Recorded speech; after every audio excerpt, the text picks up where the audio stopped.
Gloire au Père, au Fils et au Saint-Esprit, comme il était au commencement, maintenant et toujours, et dans tous les siècles des siècles, ainsi soit-il. Bonjour à tous, j'espère que vous allez bien. Aujourd'hui, je voudrais m'adresser aux athées et leur dire que Dieu existe. Tout d'abord, qu'est-ce que l'athéisme ? L'athéisme est la position philosophique ou idéologique qui nie ou rejette l'existence de Dieu ou de divinité. Un athée est une personne qui ne croit pas en l'existence d'un ou plusieurs dieux.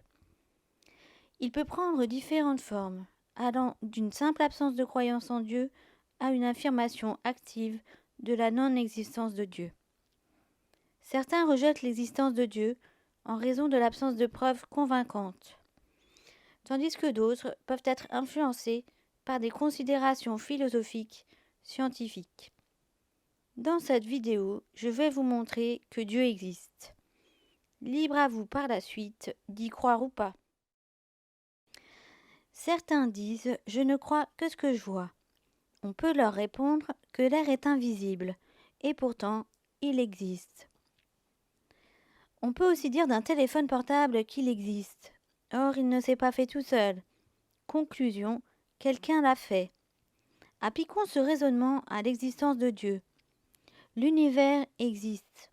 Or, il ne s'est pas fait tout seul. Donc, il a une cause. Cette cause, nous l'appelons Dieu. Il est vrai que l'homme ne voit pas Dieu, mais on peut arriver à la connaissance de l'existence de Dieu par un raisonnement philosophique. C'est un fait que l'univers existe, et c'est un être contingent, c'est-à-dire qu'il pourrait ne pas exister.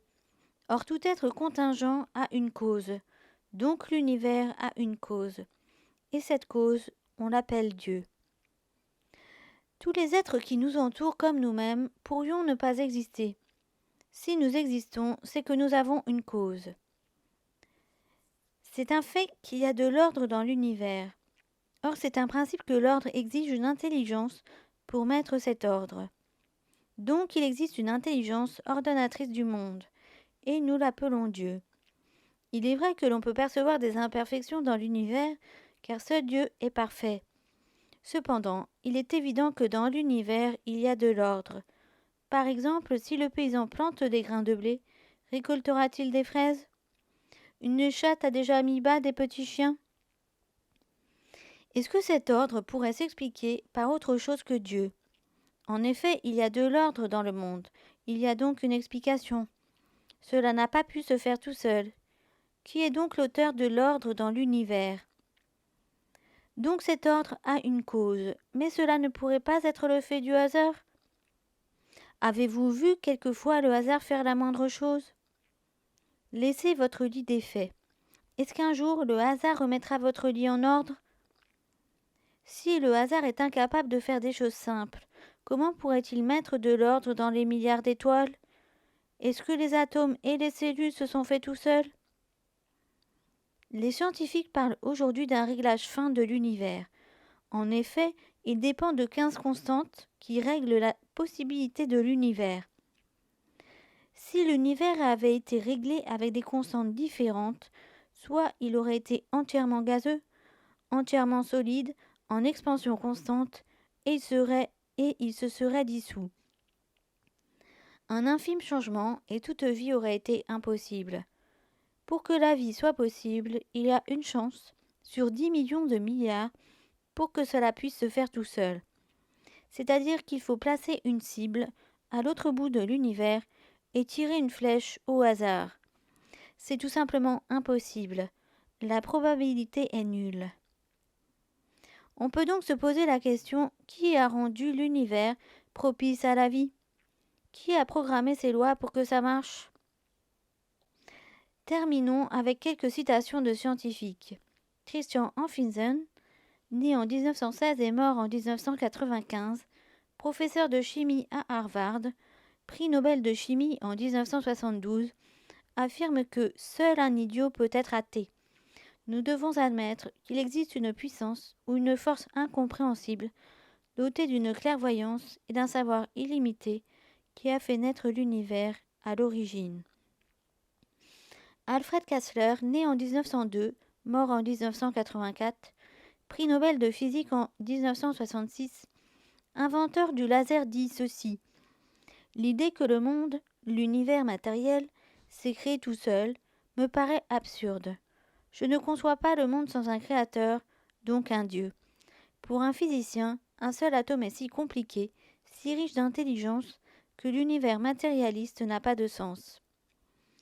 Paul Dirac, né en 1902 et mort en 1984, un des pères de la mécanique quantique, prix Nobel de physique en 1933, dit « Dieu est un mathématicien de tout premier ordre et il a utilisé des mathématiques très avancées pour construire l'univers. » Sir Francis Crick, né en 1916 et mort en 2004, co-découvreur de l'ADN en 1953, prix Nobel de médecine en 1962, dit ceci: un honnête homme, armé de tout le savoir, à notre portée aujourd'hui, se devrait d'affirmer que l'origine de la vie paraît actuellement tenir du miracle, tant il y a de conditions à réunir pour la mettre en œuvre. Einstein, l'un des plus grands savants du XXe siècle, qui n'avait reçu aucune éducation religieuse et avait une franche hostilité envers les religions, a été mené à croire en Dieu grâce à la science. Il dit ceci: je veux savoir comment Dieu a créé le monde. Je ne suis pas intéressé par tel ou tel phénomène, tel ou tel élément. Je veux connaître la pensée de Dieu. Le reste n'est que détail. Ou encore, il a dit ceci: tout est déterminé par des forces que nous ne contrôlons pas. Tout est déterminé, pour l'insecte comme pour l'étoile. Être humain, légumes ou poussière d'étoile, nous dansons tous au rythme d'un air mystérieux, joué au loin par un joueur de flûte invisible. Il a dit aussi ceci: ma religion consiste en une humble admiration envers l'esprit supérieur et sans limite, qui se révèle dans les plus minces détails que nous puissions percevoir avec nos esprits fragiles et faibles.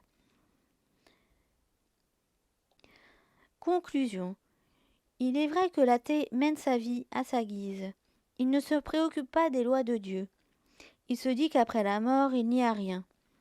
En revanche, un catholique croit en Dieu et cherche à suivre les commandements de Dieu. Pour lui, après la mort, ce sera soit le paradis, soit le purgatoire, soit l'enfer. C'est pourquoi il s'efforce de plaire à Dieu. Si l'athée a raison et qu'il n'y a rien après la mort, dans ce cas, le catholique ne risque rien. Tandis que si c'est le catholique qui a raison, dans ce cas, l'athée risque l'enfer. Par ailleurs, il existe des témoignages de personnes ayant vécu une expérience de mort imminente, dont des athées. Ils affirment pour certains être allés en enfer, avoir vu des démons les attaquer. À leur retour à la vie, ils ont changé de style de vie et se sont mis à croire en Dieu. Les expériences de mort imminente sont à l'heure actuelle inexplicables sur le plan scientifique. En effet, des personnes cliniquement mortes témoignent être sorties de leur corps, avoir vu un tunnel avec au bout une lumière ainsi que des êtres spirituels ou encore des proches venir les accueillir. Certains même affirment avoir vu Jésus ou la très sainte Vierge Marie. Avant de revenir à la vie, ils ont assisté à une revue de leur vie et ont ressenti de la peine ou de la joie en fonction de leurs actions envers le prochain. Et tout cela en n'ayant plus d'activité cérébrale, ce qui montre qu'il ne peut s'agir d'hallucination. Car en effet, un cerveau qui ne fonctionne pas ne peut pas halluciner. Même après une injection de LSD, une personne en arrêt cardiaque n'aura pas d'hallucination. Tout ceci pose question. Et en tant qu'athée, je vous suggère de vous poser des questions, car il y a un but à notre existence. Nous ne sommes pas là par hasard, et si nous voulons gagner la partie, il faut en connaître les règles du jeu et pas se fabriquer ses propres règles. Il est vrai que pour un athée, devenir croyant peut être problématique, car il faut changer de style de vie et se remettre en cause. Ce qui peut paraître difficile, mais cela peut en valoir la peine si c'est pour aller au ciel et être éternellement heureux. Dans cette vie, nous ne sommes que de passage. Pensons-y dès maintenant. Cette vidéo s'achève. Si vous le souhaitez, vous pouvez laisser un commentaire en bas de la vidéo, partager cette vidéo ou bien vous abonner à la chaîne ou cliquer sur j'aime pour me soutenir. Merci à vous pour votre écoute.